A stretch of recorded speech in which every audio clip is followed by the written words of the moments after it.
परमात्मने नमः। वीर बालक लवकुश की कहानी।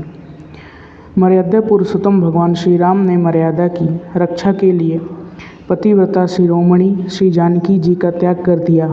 श्री राम और जानकी परस्पर अभिन्न हैं। वे दोनों सदा एक हैं। उनका यह अलग होना और मिलना तो एक लीला मात्र है। भगवान श्री राम ने अपने यश की रक्षा के लोभ से, अपयश के भय से या किसी कठोरतावश श्री जानकी जी का त्याग नहीं किया था। वे जानते थे कि श्री सीता संपूर्ण रूप से निर्दोष हैं। श्री सीता जी के वियोग में उन्हें कम दुख नहीं होता था। यदि सीता त्याग में कोई कठोरता है तो वह जितनी सीता जी के प्रति है उतनी ही या उससे भी अधिक श्री राम की अपने प्रति भी है। लेकिन भगवान का अवतार संसार में मर्यादा की स्थापना के लिए हुआ था। यदि आदर्श पुरुष अपने आचरण में साधारण ढील भी रहने दे तो दूसरे लोग उनका उदाहरण लेकर बड़े बड़े दोष करने लगते थे। विवश होकर पवित्रता से श्री सीता जी को लंका में रावण के यहाँ बंदिनी बनकर अशोक वाटिका में रहना पड़ा था। अब कुछ लोग इसी बात को लेकर अनेक प्रकार की बातें कहने लगे थे। कहीं इसी बात को लेकर स्त्रियां अपने अनाचार का समर्थन न करने लगें और पुरुष भी आचरण बिगाड़ न लें। यह सोचकर मर्यादा पुरुषोत्तम को अपने ही प्रति यह भीषण कठोरता करनी पड़ी। उन्हें शासकों के सामने भी यह आदर्श रखना था कि प्रजा के आदर्श की रक्षा के लिए शासकों को कहाँ तक व्यक्तिगत त्याग करने को तैयार रहना चाहिए। भगवान श्री राम की आज्ञा से विवश होकर लक्ष्मण जी श्री जानकी जी को वन में महर्षि वाल्मीकि के आश्रम के समीप उस समय छोड़ आए जब सीता जी गर्भवती थीं। वाल्मीकि जी वहाँ से श्री जानकी जी को अपने आश्रम में ले गए और वहीं एक साथ यमज रूप में लवकुश का जन्म हुआ। आश्रम में महर्षि ने ही दोनों बालकों के सब संस्कार कराए और महर्षि ने ही उनको समस्त शास्त्रों तथा अस्त्र शस्त्र की भी शिक्षा दी। इसके अतिरिक्त महर्षि ने अपने वाल्मीकीय रामायण का गान भी उनको सिखाया। 7 कांड और 500 सर्ग वाले इस 24,000 श्लोकों में बने हुए श्री रामचरित को जब दोनों कुमार अपने कोमल सुमधुर स्वरों में संगीत शास्त्र के अनुसार गान करने लगते थे तब श्रोता मुग्ध हो जाते थे। उधर अयोध्या में भगवान श्री राम ने अश्वमेध यज्ञ की दीक्षा ली। विधि पूर्वक पूजा करके श्याम कर्ण अश्व छोड़ा गया। बड़ी भारी सेना के साथ राजकुमार पुष्कल तथा सेनापति कालजित के साथ शत्रुघ्न जी उस अश्व की रक्षा में चले। श्री हनुमान जी तथा वानर राज सुग्रीव भी वानर एवं ऋक्षों की सेना लेकर शत्रुघ्न जी के साथ चल रहे थे। वह अश्व अपने मन से जहाँ चाहता था वहाँ जाता था। सेना उसे कुछ पीछे रहकर चलती थी जिसमें घोड़े को कोई असुविधा न हो। अनेक नरेशों ने स्वयं शत्रुघ्न जी को कर दिया। कुछ ने समझाने बुझाने पर कर देना स्वीकार कर लिया। कहीं कहीं संग्राम भी करना पड़ा। इस प्रकार सर्वत्र विजय करते हुए वह यज्ञ का अश्व घूमता हुआ महर्षि वाल्मीकि के तपोवन के पास वन में पहुंचा। कुमार लव उस समय मुनि कुमार को साथ वन में खेल रहे थे। मणिजटित स्वर्ण के आभूषणों से सजे उस परम सुंदर घोड़े को देखकर सब बालक उसके समीप आ गए। बड़े स्पष्ट तथा सुंदर अक्षरों में लिखा हुआ एक घोषणा पत्र अश्व के मस्तक पर बंधा था। उस घोषणा पत्र में बताया गया था कि यह अयोध्या के चक्रवर्ती सम्राट महाराज श्री राम के यज्ञ का अश्व है और परम पराक्रमी शत्रुघ्न कुमार इसकी रक्षा कर रहे हैं। जिस देश से अश्व निकल जाएगा वह देश जीता हुआ समझा जाएगा। जिस किसी क्षत्रिय में साहस हो और जो अयोध्या के महाराज को अपना सम्राट न मानना चाहे, वह अश्व को पकड़े और युद्ध करे। इस घोषणा पत्र को पढ़कर लव को क्रोध आ गया। उन्होंने घोड़े को पकड़कर एक वृक्ष में बांध दिया और स्वयं धनुष चढ़ाकर युद्ध के लिए खड़े हो गए। साथ के मुनि बालकों ने पहले तो उन्हें रोकने का प्रयत्न किया, किंतु जब वे न माने तब युद्ध देखने के लिए वे सब कुछ दूर खड़े हो गए। घोड़े के साथ चलने वाले रक्षकों ने देखा कि एक बालक ने अश्व को बांध दिया है। उनके पूछने पर लव ने कहा, मैंने इस घोड़े को बांधा है। जो इसे खोलने का प्रयत्न करेगा उस पर मेरे भाई कुश अवश्य क्रोध करेंगे। रक्षकों ने समझा कि यह बालक तो यूं ही बचपन की बातें कर रहा है। वे घोड़े को खोलने के लिए आगे बढ़े। लव ने देखा कि ये लोग मेरा कहना नहीं मानते, तो बाण मारकर उन सबकी भुजाएं उन्होंने काट दी। बेचारे रक्षक वहाँ से भागे और उन्होंने शत्रुघ्न जी को अश्व के बांधे जाने की सूचना दी। अपने सैनिकों की कटी भुजाएं देखकर और उनकी बातें सुनकर शत्रुघ्न जी समझ गए कि अश्व को बांधने वाला बालक कोई साधारण बालक नहीं है। सेनापति को उन्होंने व्यूह निर्माण की आज्ञा दी। संपूर्ण सेना दुर्भेद व्यूह के रूप में खड़ी की गई और तब सेना के साथ सब लोग जहां अश्व बंधा था वहां आए। एक छोटे से सुकुमार बालकों को धनुष चढ़ाए सम्मुख खड़े देखकर सेनापति ने समझाने का प्रयत्न किया। लव ने कहा, तुम युद्ध से डरते हो तो लौट जाओ, मैं तुम्हें छोड़ देता हूँ। इस अश्व के स्वामी श्री राम से जाकर कहो कि लव ने उनका घोड़ा बांध लिया है। अंततः वहाँ युद्ध प्रारंभ हो गया। लव के बाणों की वर्षा से सेना में भगदड़ पड़ गई। हाथी, घोड़े और सैनिक कट कट कर गिरने लगे। सेनापति कालजीत ने पूरे पराक्रम से युद्ध किया, किंतु लव ने उसके सब अस्त्र शस्त्र खेल खेल में काट डाले और फिर उसकी दोनों भुजाएं और मस्तक भी काट गिराए। पहले तो शत्रुघ्न जी ने अपने सैनिकों द्वारा मिले इस समाचार पर विश्वास ही नहीं होता था कि कोई यमराज के लिए भी दुर्धर्ष सेनापति को मार सकता है।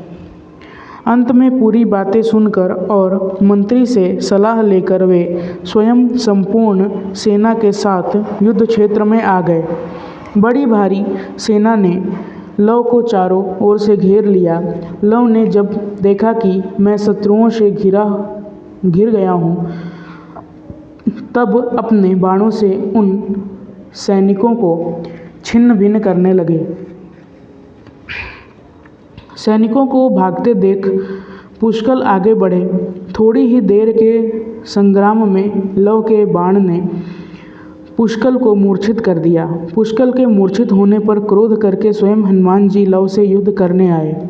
उन्होंने लव पर पत्थरों तथा वृक्षों की वर्षा प्रारंभ कर दी, किंतु लव ने उन सब के टुकड़े उड़ा दिए। क्रोध में भरकर हनुमान जी ने लव को अपनी पूंछ में लपेट लिया। इस समय लव ने अपनी माता का स्मरण करके उनकी पूंछ पर एक घूंसा मारा। इस घूंसे की चोट से हनुमान जी को बहुत पीड़ा हुई। लव को उन्होंने छोड़ दिया। अब लव ने उनको इतने बाण मारे कि वे भी मूर्छित हो गए। इसके पश्चात शत्रुघ्न जी युद्ध करने आए।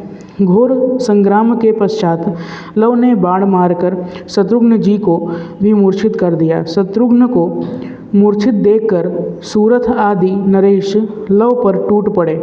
अकेले बालक लव बहुत बड़े बड़े अनेकों महारथियों से संग्राम कर रहे थे। शत्रुघ्न जी की भी मूर्छा कुछ देर में दूर हो गई। अब इस बार शत्रुघ्न जी ने भगवान श्री राम का दिया गया बाण धनुष पर चढ़ाया, जिससे उन्होंने लवणासुर को मारा था।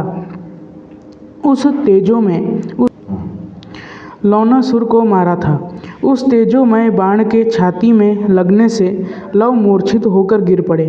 मूर्छित लव को रथ पर रखकर शत्रुघ्न जी अयोध्या ले जाने का विचार करने लगे। कुछ मुनि कुमार दूर खड़े युद्ध देख रहे थे। उन्होंने दौड़कर महर्षि वाल्मीकि के आश्रम में श्री जानकी जी को समाचार दिया। माँ, तुम्हारे छोटे बेटे ने किसी राजा के घोड़े को बांध दिया था। उस राजा के सैनिकों ने उससे युद्ध किया। अब लव मूर्छित हो गया है और वे लोग उसे पकड़कर ले जाना चाहते हैं। बालकों की बातें सुनकर माता जानकी दुखित हो गई। उनके नेत्रों से आंसू गिरने लगे। उसी समय वहाँ कुमार कुश आए। उन्होंने माता से तथा मुनि कुमारों से पूछकर सब बात जान ली। अपने भाई को मूर्छित हुआ सुनकर वे क्रोध में भर गए। माता के चरणों में प्रणाम करके उन्होंने आज्ञा ली और धनुष चढ़ाकर युद्ध भूमि की ओर दौड़ पड़े। लव उस समय रथ पर पड़े थे, किंतु उनकी मूर्छा दूर हो गई थी। दूर ही से अपने भाई को आते उन्होंने देख लिया और वे कूदकर रथ से नीचे आ गए। अब कुश ने पूर्व की ओर से रणभूमि में खड़े योद्धाओं को मारना प्रारंभ किया और लव ने पश्चिम से क्रोध में भरे दोनों बालकों की मार से वहाँ की युद्ध भूमि लाशों से पट गई। बड़े बड़े योद्धा भागकर प्राण बचाने का प्रयत्न करने लगे। जो भी युद्ध करने आता उसका शरीर कुछ क्षणों में बाणों से छलनी हो जाता था। हनुमान जी और अंगद को बाण मार कर लव तथा कुश बार बार आकाश में फेंकने लगे। जब वे दोनों आकाश से भूमि पर गिरने लगते, तब फिर बाण मारकर लव कुश इन्हें ऊपर उछाल देते। इस प्रकार गेंद की भांति उछलते उछलते इन्हें बड़ी पीड़ा हुई और जब कृपा करके दोनों कुमारों ने इन पर बाण चलाना बंद कर दिया, तब ये पृथ्वी पर गिरकर मूर्छित हो गए। कुश ने शत्रुघ्न जी को भी बाण मारकर मूर्छित कर दिया। महावीर सूरथ कुश के बाणों के आघात से भूमि पर पड़ गए और वानर राज सुग्रीव को कुश ने वरुण पाश से बांध लिया। इस प्रकार कुश ने युद्ध भूमि में विजय प्राप्त की। विजय के पश्चात लव ने कहा, भैया, आपकी कृपा से मैं इस समर सागर के पार हुआ। अब इस युद्ध की स्मृति के लिए हम कोई उत्तम चिन्ह ले चलें। दोनों भाई पहले शत्रुघ्न के समीप गए और वहाँ उनके मुकुट में जड़ी हुई बहुमूल्य मणि उन्होंने निकाल ली। इसके पश्चात लव ने पुष्कल का किरीट उतार लिया।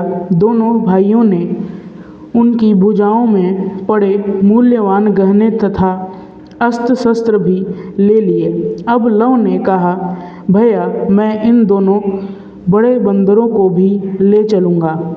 इनको देखकर हमारी माता हंसेंगी, मुनि कुमार प्रसन्न होंगे और मेरा भी मनोरंजन होगा। इतना कहकर दोनों भाइयों में से एक ने सुग्रीव तथा हनुमान जी की पूँछ पकड़ी और उन्हें पूँछ पकड़कर उठाए हुए वे आश्रम की ओर चल पड़े। अपने पुत्रों